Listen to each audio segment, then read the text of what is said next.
안녕하세요. 탐색의 시간 태양초입니다. 오늘은요, 왠지 잘 안 맞는 사람에 대해서 이야기해 볼까 해요. 다들 너무나 잘 아시는 이야기죠? 우리 모두 직장 생활을 하면서 한 번쯤은 겪어본 이야기일 테니까요. 안 맞는 사람이란 건 당연히 있습니다. 생각해 보세요. 괜히 보면 그냥 아무 이유 없이 좋고, 척하면 착하는 그런 마음이 잘 통하는 관계가 있는 것처럼 반대인 왠지 잘 안 맞는 관계도 당연히 있는 거죠. 결론은요, 잘 안 맞는 사람이 있다. 그러면 그걸 인정하면 편하다. 입니다. 처음에 직장 생활을 시작하면서 잘 안 맞는 사람이 생기면 엄청 신경 쓰이고 이제 많이 노력을 하잖아요. 그 사람과 잘 맞춰보기 위해서요. 뭐 커피를 마시자고 해보기도 하고 함께 밥도 먹고 회식이 좀 활발하던 시절에는 함께 회식하게 되면 좀 옆자리에 앉아서 술도 같이 먹어보고 다들 일단 마음이 선하니까요. 안 맞는 사람과 처음부터 척을 지려고 하는 사람은 없죠. 그래도 다들 나름의 노력을 한단 말이죠. 그래서 여러분들께서도 그런 시기를 분명 거치셨을 겁니다. 저도 물론 그랬고요. 그런데 제가 회사를 조금 더 다녀본 사람 입장에서 보니까 제 경우에는 이게 진짜 성향상 안 맞는 사람이라는 게 존재하나 보다 라는 쪽으로 마음이 많이 기울었습니다.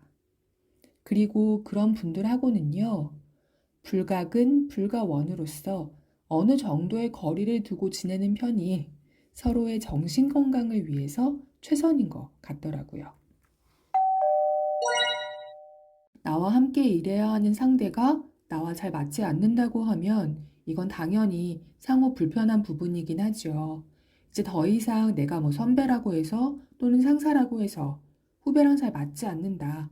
이 부서와는 절대 이해가 가지 않는다. 라고 해서 그 사람들을 아예 무시하고 투명인간처럼 지낼 수는 없는 시대잖아요. 그게 옳지도 않고요. 서로 무언가를 잘못해서가 아니라 기질적으로 맞지 않는 거라면 최대한 서로의 특성을 존중하는 범위 내에서 그 안전지대에서 서로 조심하면서 각자의 역할을 다하는 것이 최선이라고 생각합니다.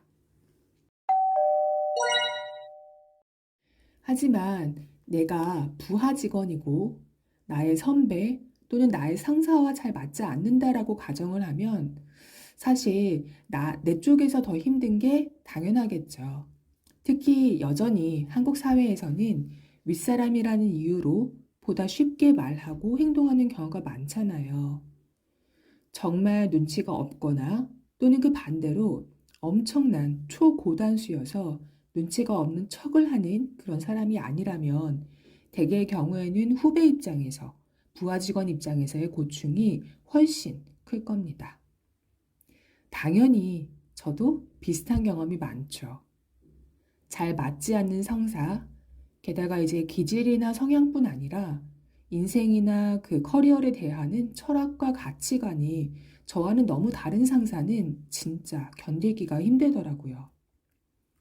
거기에 커뮤니케이션 스킬이 좀 떨어지시거나 또는 본인의 커뮤니케이션 스킬이 떨어지고 또 이제 그 대인관계 지능이 좀 높지 않으신데도 불구하고 오히려 그 반대라고 너무나 철석같이 믿고 계시는 경우에는 더더욱 그랬습니다.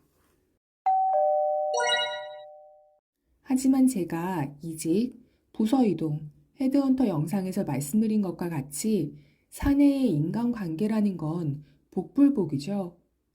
호랑이를 피하려고 하다가 장산범을 만날 수도 있다고 말씀드렸잖아요. 이 미운 상사, 잘 맞지 않는 상사 A를 피하려다가 더 노답인 또라이 상사 B를 만날 수도 있는 것이 바로 회사 생활입니다. 또한 항상 우선순위에 두어야 할 것은 바로 나의 커리어죠.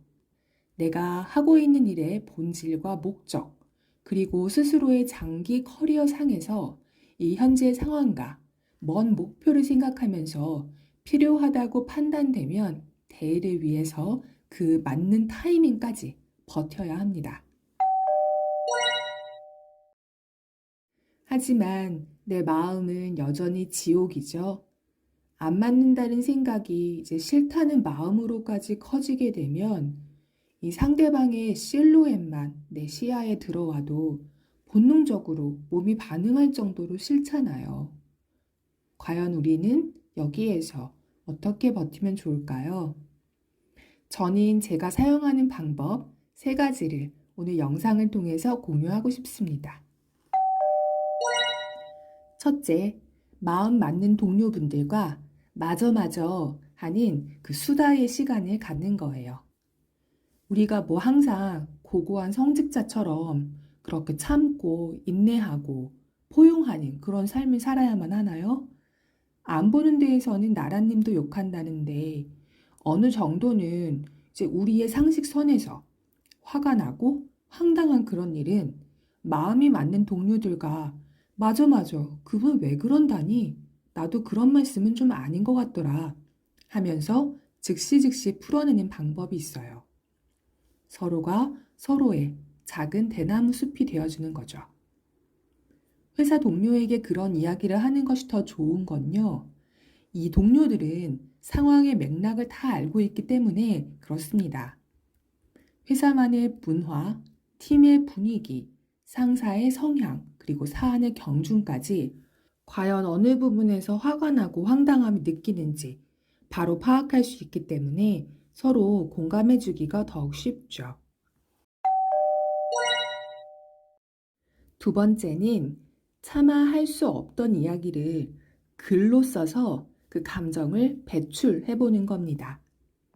매번 그 소위 열이 받는 일을 누군가에게 말을 하면서 풀 수는 없죠.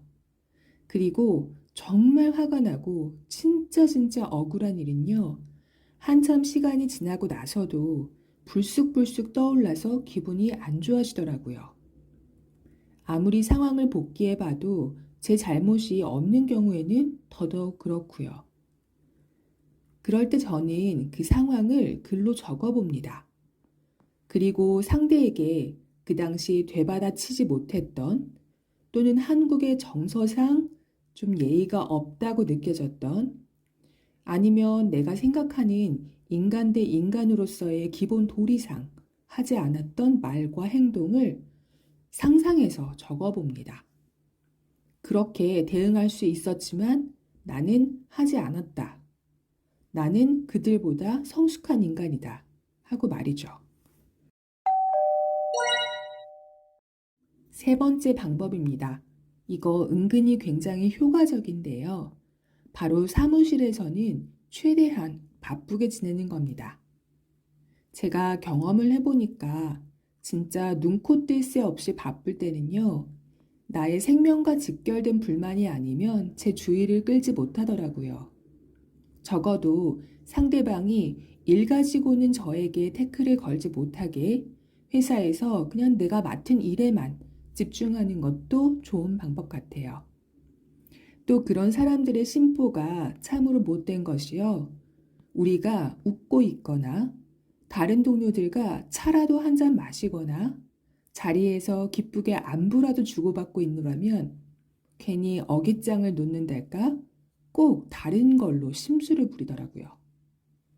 자기 인생은 팍팍하고 재미가 없는데 우리는 즐겁고 행복하게 사는 것 같아서 배알이 뒤틀리나 보더라고요. 그런 사람한테는 보란 듯이 이 심해와 같은 감정의 동요를 드러내지 않는 또 입가에는 염화 미소를 띠고 시키는 업무를 고분고분히 해주세요. 그리고 만약에 시간이 남는다면 그때 아마도 시간이 남겠죠. 우리는 머리가 빠르고 손이 빠르니까요. 그럴 때는 스스로 일을 찾아서 하세요. 그 사람이 우리를 괴롭힐 목적으로 또 3단계, 5단계, 10단계까지 파고드는 질문을 할 수도 있으니까요. 미리 준비를 하는 거죠. 그렇게 하면서 묵묵히 1달, 2달 경력을 쌓아 나가세요. 길어야 1년이면 상사는 바뀝니다. 아니면 내가 부서를 바꿀 수 있을 만큼 충분한 시간과 경력이 쌓아지거나요. 내가 내 일에 대해서 철저하게 임하게 되는 거니까 당연히 그 사이에 실력도 늘겠죠? 또 주변에는 나라는 사람이 묵묵히 맡은 바 책임을 잘 해내는 그런 사람이라는 믿음직스러운 이미지도 생길 거고요. 그러면서 나는 동시에 실력과 신뢰를 만들어 나가는 거죠. 그리고 준비가 되면요. 뒤도 돌아보지 않고 털어버리고 떠나면 되는 겁니다. 어때요? 당장 내일부터 한번 시도해 보실래요? 꽤 만족도가 높은 방법들일 거라고 저는 생각합니다. 왜냐? 제가 직접 해봤고 지금도 그렇게 하고 있거든요. 진짜 효과적이에요. 오늘 영상이 도움이 되셨다면 구독과 좋아요를 부탁드립니다. 소중한 시간을 함께 해주셔서 감사합니다. 지금까지 탐색의 시간 태양초였습니다.